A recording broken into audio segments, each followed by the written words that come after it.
So question number 4 करते हैं। Which of the following combination of e and b is possible if a charge particle passes undeviated from a region. एक charge particle अगर undeviated pass कर रहा है किसी reason में से, तो कौन से केसेस पॉसिबल है? पहला केस कह रहा है कि इलेक्ट्रिक फील्ड भी ज़ीरो है, मैग्नेटिक फील्ड भी ज़ीरो है, और चार्ज पार्टिकल किसी रीजन में से पास हो रहा है, अनडेविएटेड निकल जाता है। कैसे हो सकता है? हो सकता है, देखो, अगर इलेक्ट्रिक फील्ड ज़ीरो हुई तो इसका मतलब जो इलेक्ट्रिक फोर्स लग रहा होगा चार्ज पार्टिकल पे वो भी ज़ीरो हो जाएगा। तो वो यू स्पीड से जा रहा था, यू से जाता रहेगा, क्योंकि कोई फोर्स नहीं होगा तो उसकी स्पीड भी नहीं बदलेगी। ठीक है ना? सिमिलरली अगर मैग्नेटिक फील्ड नहीं होगी तो मैग्नेटिक फोर्स भी नहीं होगा, क्योंकि मैग्नेटिक फोर्स होता है क्यू वी बी, ये होता है मैग्नेटिक फोर्स।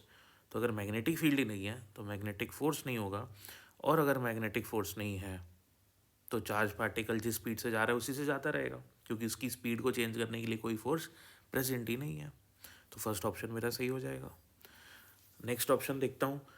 नेक्स्ट ऑप्शन बोल रहा है कि इलेक्ट्रिक फील्ड तो ज़ीरो हो लेकिन मैग्नेटिक फील्ड ज़ीरो ना हो, तब भी उसकी स्पीड चेंज नहीं होती। क्या ऐसा पॉसिबल है? हाँ, पॉसिबल है। देखो, इलेक्ट्रिक फील्ड ज़ीरो मतलब इलेक्ट्रिक फोर्स भी ज़ीरो, तो क्यू ई करेंगे तो इलेक्ट्रिक फोर्स ज़ीरो, यानी कि इलेक्ट्रिक फील्ड तो है ही नहीं, तो उसकी स्पीड कैसे चेंज होगी? नहीं हो सकती, राइट। अब मैग्नेटिक फील्ड है, फिर भी उसकी स्पीड चेंज नहीं हो रही है। केस क्या है समझ लो। अगर मैग्नेटिक फील्ड लाइंस इस डायरेक्शन में प्रेजेंट हैं और आपका एक चार्ज क्यू इसी डायरेक्शन में मूव कर रहा है, मैग्नेटिक फील्ड की डायरेक्शन में, so if a charge particle is moving parallel to magnetic field or anti-parallel to magnetic field, the magnetic force on the charge particle will always be zero. तो charge particle अगर magnetic field के parallel move करे या anti parallel move करे तो उस पर जो मैग्नेटिक फोर्स होगा वो ज़ीरो हो जाएगा। तो मैग्नेटिक फोर्स होता क्या है? Q v b sine theta. Theta किस किस के बीच का एंगल है? थीटा वेलोसिटी और मैग्नेटिक फील्ड के बीच का एंगल होता है। तो ज़ीरो हो या 180 हो, दोनों केसेस में मैग्नेटिक फोर्स ज़ीरो हो जाएगा। अब मैग्नेटिक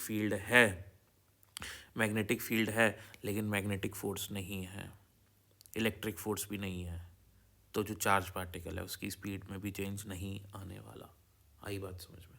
आगे देखो नेक्स्ट। सो अब अपन देखते हैं थर्ड केस के अंदर हमारे पास चार्ज पार्टिकल के लिए इलेक्ट्रिक फील्ड भी ज़ीरो है, मैग्नेटिक फील्ड भी ज़ीरो है। क्या जब इलेक्ट्रिक फील्ड और मैग्नेटिक फील्ड दोनों ज़ीरो हों तब भी चार्ज पार्टिकल पे कोई फोर्स ना लगे? ऐसे पॉसिबल है? हाँ पॉसिबल है। देखो, अब इलेक्ट्रिक फील्ड की वजह से मैं मान लेता हूँ कि इलेक्ट्रिक फील्ड ऊपर की तरफ है, मैग्नेटिक फील्ड बाहर की तरफ है, और चार्ज पार्टिकल एक्स एक्सिस में मूव कर रहा है। ठीक है। अब इलेक्ट्रिक फील्ड की वजह से जो फोर्स लगेगा वो लगेगा ऊपर की तरफ, क्योंकि हमेशा positive charge always experience a force in the direction of electric field, negative charge always experience a force in the opposite direction of electric field. तो इस अगर ये नेगेटिव होता तो इस पे फोर्स नीचे लगता, क्योंकि पॉजिटिव है तो इलेक्ट्रिक फील्ड की डायरेक्शन पे इस पे इलेक्ट्रिक फोर्स लगेगा। अगर मैं बात करूँ मैग्नेटिक फोर्स के लिए, तो मैग्नेटिक फोर्स के लिए मेरे पास फॉर्मूला होता है f q v cross b. यहाँ पे मैं वेलोसिटी को फर्स्ट वेक्टर मानता हूँ, मैग्नेटिक फील्ड को सेकंड वेक्टर मानता हूँ, और लेटस से कि जो फोर्स है उसको मैं थर्ड वेक्टर मानता हूँ। तो फोर्स की डायरेक्शन निकालने के लिए मेरे को right hand palm rule use करना पड़ेगा। राइट हैंड पाम रूल क्या कहता है कि अपनी फिंगर्स को, राइट हैंड की फिंगर्स को फर्स्ट वेक्टर की तरफ पॉइंट करिए। फर्स्ट वेक्टर की तरह बेटा, आपका फर्स्ट वेक्टर है आपका एक्स एक्सिस की तरफ, तो एक्स एक्सिस की तरफ अपन ने फर्स्ट वेक्टर को पॉइंट कर लिया। ठीक है।